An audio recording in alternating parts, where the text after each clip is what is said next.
ኢትዮጵያ አራት ይላል። ኢትዮጵያ አራት ነው የሚለው በኤቭሪት ነው የተጻፈው። ይሄ ደግሞ ኢትዮጵያ 8 ይላል። ይሄ አካባቢው እንዳለ ኢትዮጵያ ነው የሚባለው እና ይሄን አካባቢ በሙሉ እነሱ ናቸው ያሰሩት። በጣም የሚያስገርመው ነገር ይሄንን ቦታ የገዙበት ገንዘብ የተገኘው ከምርኮ ነው። ከጦርነት ምርኮ ባገኙት ገንዘብ ነው የገዙት። እጅግ በጣም የሚያስገርመው ደግሞ ከማን እንደማረኩት ነው።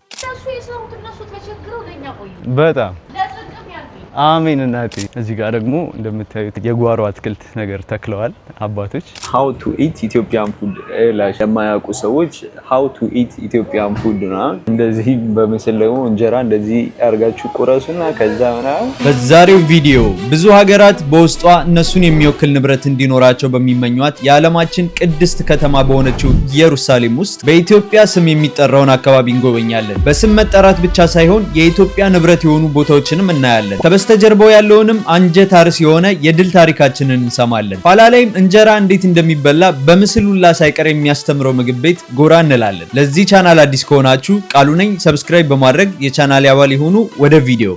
ኦልራይት ጋይስ እንግዲህ ደርሻለሁ። ኢየሩሳሌም ነው ያለሁት።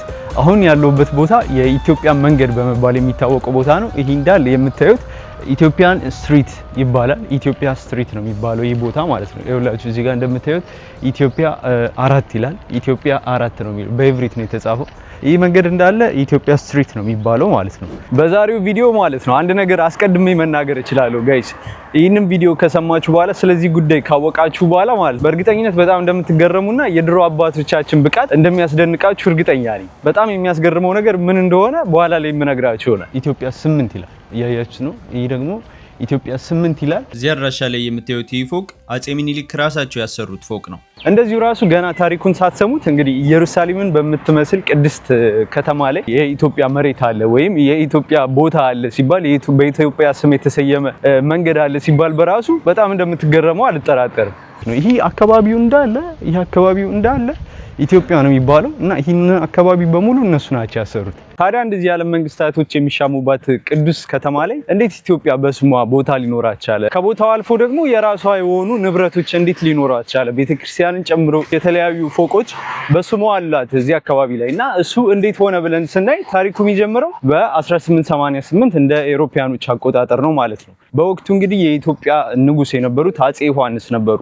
አጼ ዮሐንስ በ1888 ይህንን ቦታ የኦቶማን ግዛት መሪን በማስፈቀድ እዚህ ቦታ ላይ ቦታውን ሊገዙት ችለዋል ማለት ነው። በ1888 አጼ ዮሐንስ የገዙት ቦታ ነው። ከዛ በኋላ ደግሞ በጣም የሚያስገርመው ነገር ይህንን ቦታ የገዙበት ገንዘብ የተገኘው ከምርኮ ነው። ከጦርነት ምርኮ ባገኙት ገንዘብ ነው የገዙት ማለት ነው። እሱ ብቻ ሳይሆን የሚያስገርመው እጅግ በጣም የሚያስገርመው ደግሞ ከማን እንደማረኩት ነው። ከየትኛው ሀገር ላይ ማርከው እንደገዙት በኋላ ላይ የምነግራችሁ ይሆናል። ግን አሁን ታሪኩን ልቀጥልላችሁ። ከዛም በኋላ አጼ ዮሐንስ በ1888 ይህን ቦታ ገዝተውት በአመቱ ሊያርፉ ችለዋል ማለት ነው። በመተማ ጦርነት አረፉ። በገዙት በአመቱ በ1889 በአውሮፓውያኖች አቆጣጠር ነው አረፉ ማለት ነው። ከዛም በኋላ ተተክተው የነገሱት የኢትዮጵያ ንጉስ አጼ ሚኒሊክና ባለቤታቸው እቴጌ ጣይቱ ይህንን አካባቢ እንደዚህ አድርገው ሰርተውታል። ቤተክርስቲያኑንም አሰርተውታል። የኪዳነ ምሕረት ቤተክርስቲያን እዚህ ጋር አለች፣ እሷንም አሰርተዋል። ከዛም በኋላ ደግሞ እንደምታዩት አካባቢው ላይ የኢትዮጵያ ንብረት የሆኑ ፎቆችን አሰርተዋል ማለት ነው። which is በጣም የሚገርም ነገር አይደል? እዚህ ጋር ደግሞ ኢትዮጵያ 8 ይላል እያያችሁ ነው። ይሄ ደግሞ ኢትዮጵያ 8 ይላል።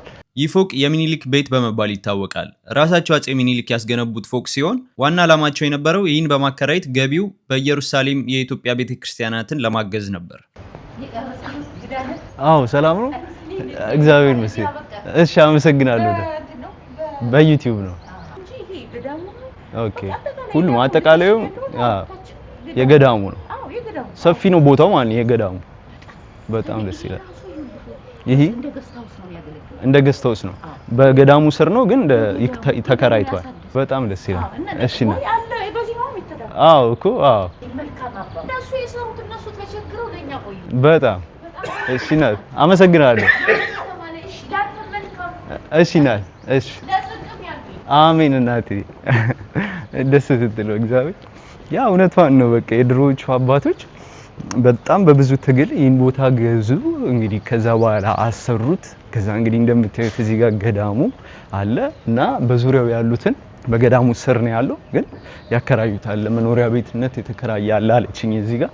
እንዲሁም ደግሞ ለተለያየ ለበጎ አድራጎት ምናምን የተከራየ ማለት ወደ ውስጥ ላይ አለችኝ። ከዛ ወደዚህ ጋር ስንመጣ ቤተክርስቲያኑ አለ እንደምታዩት ከፊት ለፊት። አሁን ወደሱ ጋር ጎራ ብለን እናየዋለን ቤተክርስቲያኑ ማለት ነው። እና ቤተክርስቲያኑ ኢትዮጵያ 10 ነው የሚባለው። ኢትዮጵያ 10 ነው የሚባለው የስትሪት ስሙ ማለት ነው። እንገባለን ቀስ ብለን።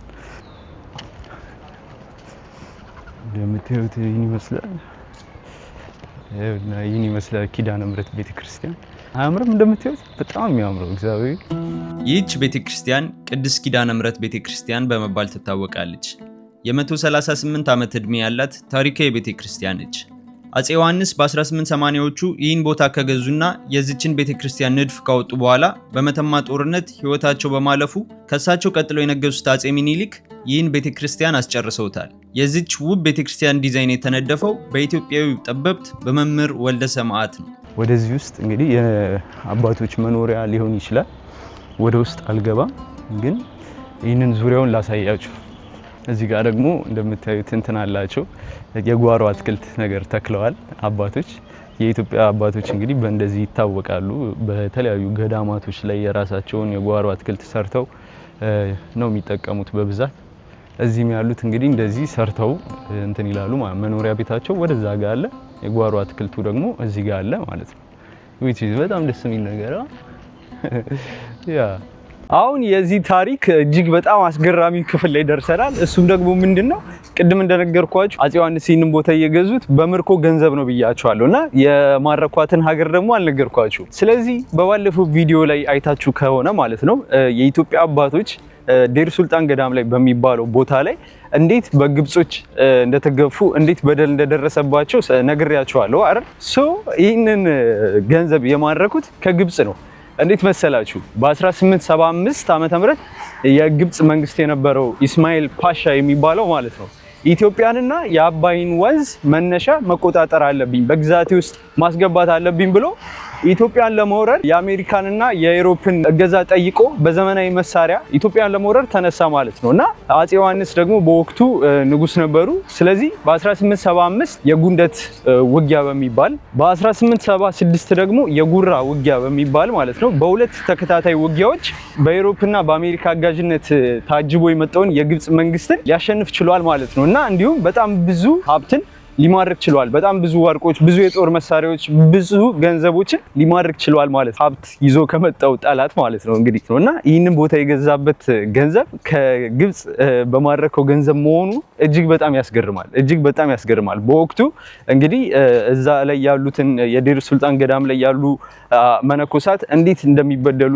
እንዴት እንደሚሰቃዩ በባለፈው ቪዲዮ ነግሬያቸዋለሁ።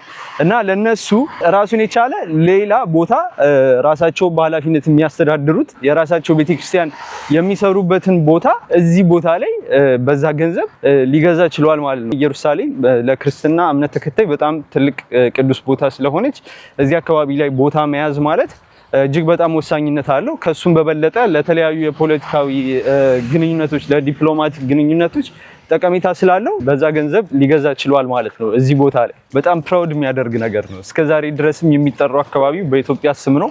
ቦታዎቹም ያሉት ንብረቶችም በኢትዮጵያ ስር ናቸው እና በጣም የሚያኮራ ነገር ነው። እኔ በጣም ተመችቶኛል ይህ ታሪክ ማለት ነው። በጣም ደግሞ የተመቸኝ የአጸፋዊ ምላሻቸው ሪቬንጃቸው በቃ የዛኔ እንደዛ አድርገው ዴር ሱልጣን ገዳም ላይ በጣም ብዙ በደል አደረሱ።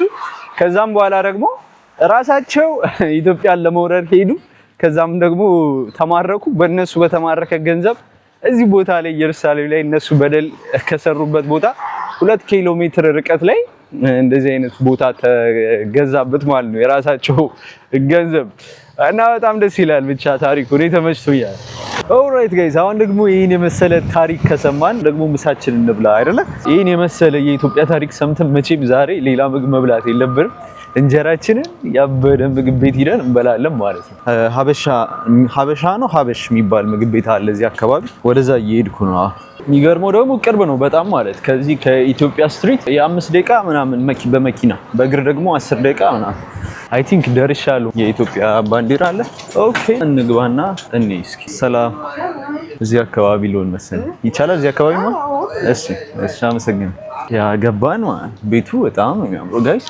ዋው እንደዚህ ያልጠበቅኩ ነበር። በጣም ያምራል። እዩት። እዛ ጋር ቅርሳ ቅርሶች አሉ። እዚህ ጋር አክሱም አለ። ያ እዛ ጋር ፊደላቶች አሉ። እዚህ ጋር ደግሞ ሞሰብ ምናምን አለ አገልግል። ዋው በጣም ያምራል። ያ ወንበሮቹ ኢቭን ወንበሮቹ ራሱ በጣም የሚያማምሩት ያያቸዋቸው ዱካዎች። ወደ ውስጥም ደግሞ አለው ሌላ የሚገርመው ነገር። ኦኬ እኛ ደግሞ እዚህ ጋር ተቀምጠናል ማለት ነው which is fine በጣም አሪፍ። እሺ ሶ ሜኗችን መጥቷል። በሜኗችን እያየን እናዛለን ማለት ነው። how to eat Ethiopian food ለፈረንጆች ወይ ለማያውቁ ሰዎች how to eat Ethiopian food ነው ማብራሪያ ያለው ሜኑ። ደስ ይላል። እንደዚህ በምስል ደግሞ እንጀራ እንደዚህ አርጋችሁ ቁረሱና ከዛ ምናምን which is fine በጣም አሪፍ ነገር። ስለዚህ ጥብስ ልሞክረው። ስለዚህ ጥብሴን አዝዣለሁ ማለት ነው ጋይስ። ጥብስ እንበላለን ማለት ነው። ያ ቤቱ በጣም ተመችቶኛል። አሪፍ ሰፋ ያለ ነው ምናምን ደስ ይላል። ሶ ራይት ላሳያችሁ ጥብሳችን ይህን ይመስላል ማለት ነው። ያ ያምራል ሲታይ አሪፍ ነው። ሚጥሚጣ ደግሞ ይጨመርልኛል ማለት ነው።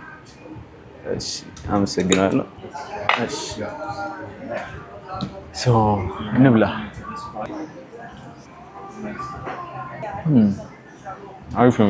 ሲጀመር እኔ በቃ ውጭ ሀገር እንጀራ ነገር ስትበሉ እኔ ይመቸኛል። በቃ ናፍቋችሁ ምናምን ስለሆነ የምትበሉት ምንም አይነት ነገር ቢሆን በቃ በጣም አሪፍ። ግን ይሄ በጣም ይጣፍጣል። ኢቭን ስጋው ራሱ የእንትን ነው የኢትዮጵያ ስጋ ነገር ነው። ደግሞ ሽንኩርት በጣም ወደው ጥብስ ላይ እና ሽንኩርት አለው። ኢቭን ምግብ የተቀመጠበትን ላሳያችሁ እንዴት ደስ እንደሚል ያያችሁና ሞሰብ ላይ ነው የተቀመጠው ምግብ። እዚህ ጋር ማለላችሁ ሞሰብ ያ በየቦታው ሞሰብ አለ ከጠረጴዛ ጎንና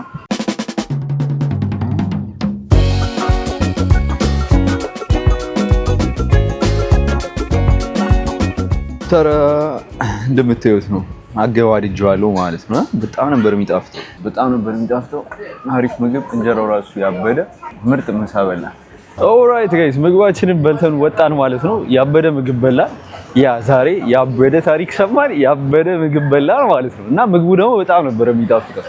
እንጀራው ምርጥ ነው፣ ስጋውም በጣም ምርጥ ነው። ያ በዛሬው ቪዲዮ የአባቶቻችንን ብቃት እንዲሁም ኢትዮጵያዊነትን የሚያኮራ ነገር አየን ማለት ነው በፋሚሊ።